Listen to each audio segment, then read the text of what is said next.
आजच्या या अतिशय सुंदर अशा अशोक मामांच्या नागरी सत्कार समारोहामध्ये हा सत्कार स्वीकारण्याकरता उपस्थित झालेले खऱ्या अर्थानं मराठी चित्रपटसृष्टीचे सुपरस्टार अशोक मामा, हा कार्यक्रम ज्यांनी नियोजित केला, संकल्पित केला ते संदीपजी जोशी, आपल्या महापौर नीताताई ठाकरे, उपमहापौर लीलाताई हातीबेड, स्थायी समितीच्या अध्यक्षा शिवानी दाणी वखरे,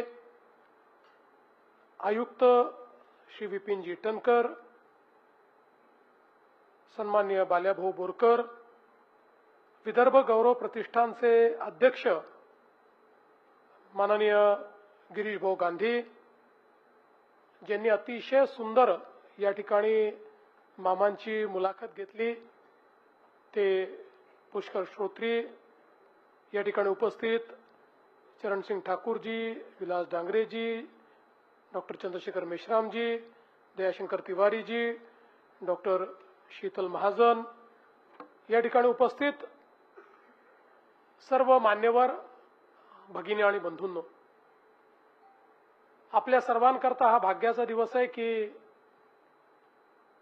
महाराष्ट्र भूषण, पद्मश्री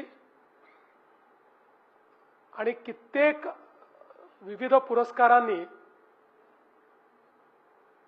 ज्यांना सन्मानित करण्यात आलेलं आहे असे अशोक मामा यांचा नागरी सत्कार करण्याची संधी आपल्याला मिळाली आणि आज त्यानिमित्ताने त्यांचा सहस्त्र चंद्रदर्शन सोहळा देखील ॲडव्हान्समध्ये या ठिकाणी आपण पार पाडला। त्याबद्दल मी संदीपजींचे, गिरीश भाऊंचे आणि अर्थातच नागपूर महानगरपालिकेचे मनापासून आभार मानतो। आपल्या सर्वांना ज्यांनी मराठी सिनेमाची गोडी लावली असे अशोक मामा, मला आठवतं की 9व्या वर्गामध्ये परीक्षा झाल्यानंतर उन्हाळ्याच्या सुट्टीमध्ये पुण्याला गेलो आणि त्यावेळी धूमधडाका रिलीज झाला होता आणि मामा तो पाहण्याकरता जी गर्दी होती ती आज देखील मला आठवते आणि तो पाहून जो आनंद मिळाला होता तो आजही अवर्णनीय आहे।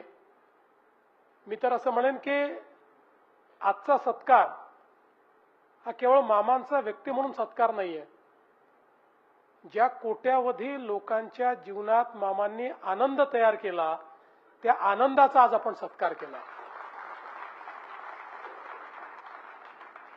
खऱ्या अर्थानं मराठी सिनेमाला एक वेगळं वळण, एक वेगळी उंची, एक वेगळी लोकाभिमुखता ही मामांनी दिली आणि सलग अनेक सिनेमे सिल्वर जुबली होतात, गोल्डन जुबली होतात, आला की तो थिएटरमधनं निघतच नाही असा अनुभव मराठी सिनेमाच्या आयुष्यात जर कोणी आणला असेल तो तो अशोक मामांनी आणला।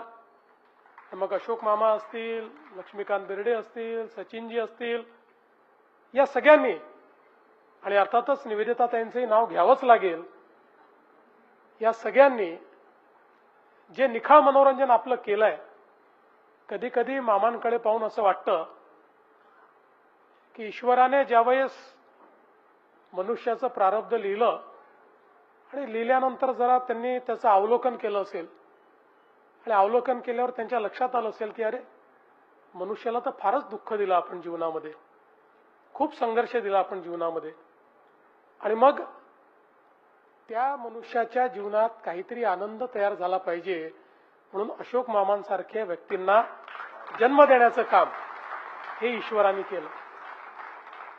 आणि आपण सगळे पाहू शकतो की मामांच्या यशाचं रहस्य काय, तर हा एक असा नायक आहे की जो सहज आहे, त्याच्यामध्ये कुठली कृत्रिमता वाटत नाही।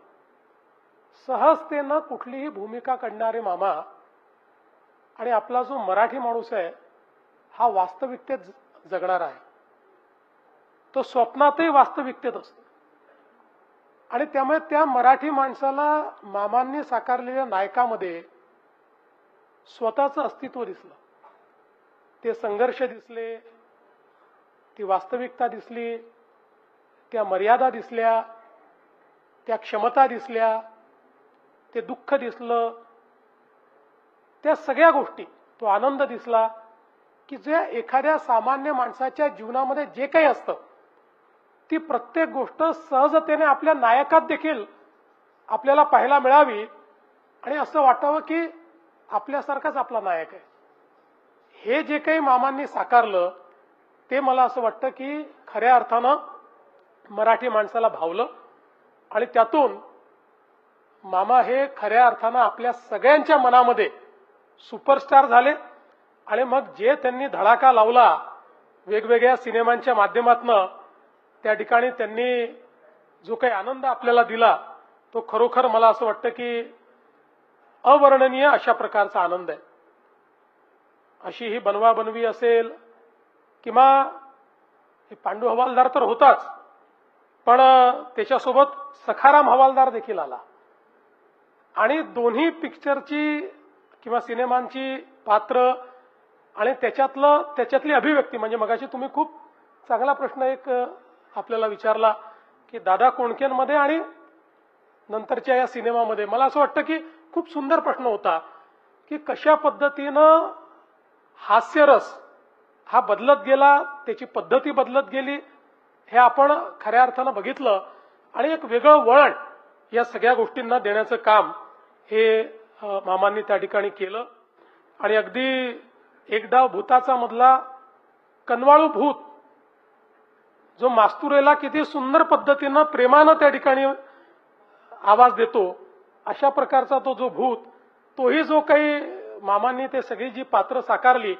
आणि एवढंच नाही तर ज्यावेळी आपण टीव्हीवरचे सिरियल्स बघायचो आणि सिरियल्स पाहण्यामध्ये म्हणजे अगदी वाट पाहायचो की कधी हे सिरियल येणार, त्यावेळी मामांचं हम पाच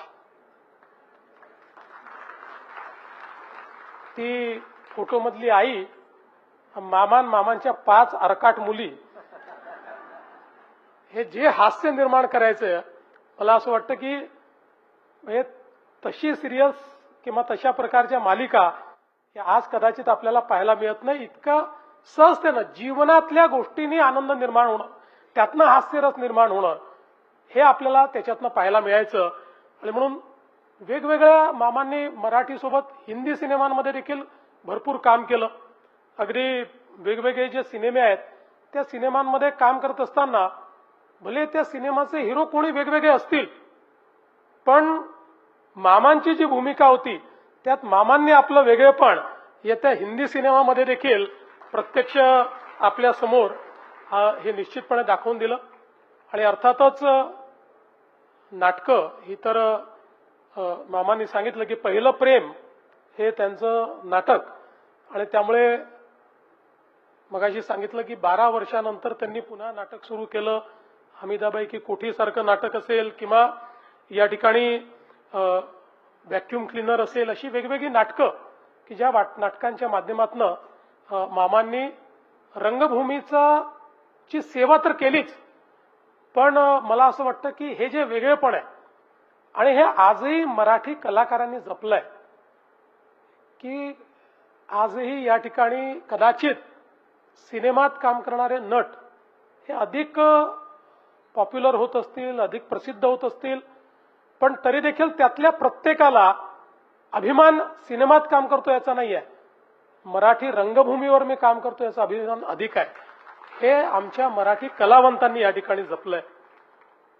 मामांनी काही सिरियस भूमिका देखील केल्या आणि त्या सिरियस भूमिका करताना मग ज्याचा उल्लेख झाला मी पुन्हा त्याचं रिपिटेशन करत नाही, पण त्या करताना देखील एक सिद्धहस्त अशा प्रकारचा जो अभिनेता असतो, खरं म्हणजे वर्षानुवर्ष मामांना एका अशा जॉनरमध्ये आपण सगळ्यांनी बघितलं की आपल्याला हसवणारे मामा, पण त्याच वेळी तेवढ्या सिद्धहस्तपणे त्यांनी आपल्या मनात प्रवेश करून आपल्या डोळ्यात पाणी आणण्याचं काम देखील केलं.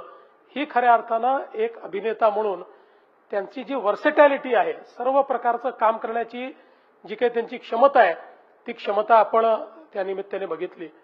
एक व्यक्ती म्हणून देखील मामा अतिशय उत्तम अशा प्रकारचे व्यक्ती आहेत. सर्वांकडे लक्ष ठेवणार, छोट्यातल्या छोट्या माणसाला चांगलं वागवणार, त्याच्या अडीअडचणीला त्याला मदत करणार, अशा प्रकारचा केवळ उत्तम कलावंत नाही तर एक उत्तम माणूस म्हणून देखील मामांकडे आपण सगळे बघू शकतो. आणि म्हणूनच ज्यावेळी मामांना महाराष्ट्र भूषण मिळालं किंवा मामांना पद्मश्री ज्यावेळी मिळाली, मला असं वाटतं की अनेक वेळा शेवटी कुठल्याही व्यवसायात असलं तर थोडी रायव्हलरी असते. एखाद्याला पुरस्कार मिळाला तर दुसऱ्याला असं वाटतं की आपल्याला मिळाला नाही. पण मामा एक असं व्यक्तिमत्व होतं की त्यांना पद्मश्री मिळाली तेव्हा अख्ख्या सिनेसृष्टीने त्या ठिकाणी आनंद व्यक्त केला की योग्य व्यक्तीला त्या ठिकाणी हा पद्म पुरस्कार मिळालाय, अशा पद्धतीनं सगळ्यांची भावना ही झाली. आणि म्हणूनच मलाही जसं मामांनी सांगितलं, एवढ्यात जवळपास या वर्ष सव्वा वर्षात चौथ्यांदा मामांचा सत्कार करण्याची संधी मला मिळाली. मी स्वतःला अतिशय भाग्यवान मानतो. आणि मामा यापुढेही अनेक सत्कार होणार आहेत, कारण मला हे माहिती आहे की आज ऍडव्हान्समध्ये सहस्त्रचंद्र दर्शन झालंय, 1 वर्ष आधी झालंय ते, पण आम्ही निश्चितपणे तुमची 100वी देखील साजरी करणार आहोत. आणि ती 100वी साजरी करण्याकरता आम्ही राहू त्या ठिकाणी अतिशय चांगल्या पद्धतीनं.